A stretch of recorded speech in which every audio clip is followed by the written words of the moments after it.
భద్రాద్రి కొత్తగూడెం జిల్లాలోని ఇల్లందులో నిర్వహించిన రోడ్ షోలో కేటీఆర్ భద్రతా ఆలయ అభివృద్ధిపై కీలక వ్యాఖ్యలు చేశారు. భద్రాద్రి ఆలయాన్ని బీఆర్ఎస్ ప్రభుత్వం నిర్లక్ష్యం చేసిందని, రాములూరుపై కేసీఆర్ కు భక్తి లేదంటూ బీజేపీ నాయకులు చేసిన ఆరోపణలపై స్పందించారు.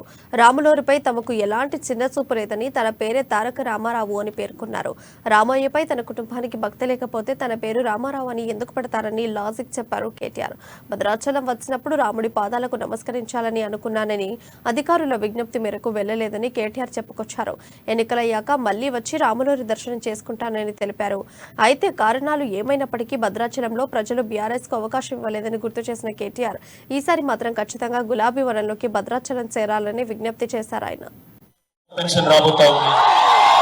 ఆసరా పెన్షన్ అందుకుంటున్న ఎవరైతే పెద్ద మనుషులు ఉన్నారో వాళ్ళందరికీ పెన్షన్ 5,000 రూపాయలు పెరగబోతా ఉంది. అదే విధంగా గ్యాస్ సిలిండర్ ఈ రోజు మోడీ గారు 1,200 రూపాయలు చేసిండు. దాన్ని మనం ఇవాళ మళ్ళీ ఒకసారి మీ ఆడబిడ్డలందరి కోసం 400 రూపాయలకి వెళ్ళిపోతా ఉన్నాము.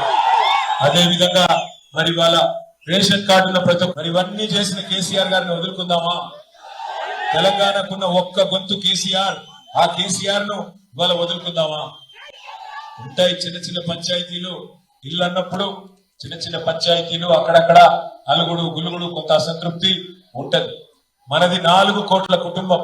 తెలంగాణ అనేది 4 కోట్ల ప్రజల కుటుంబం. ఇప్పుడు మన ఇంట్లో 4 ఉంటేనే సాయంత్రానికి ఏం వండుకుందామంటే 4 రకాల అభిప్రాయాలు ఉంటాయి.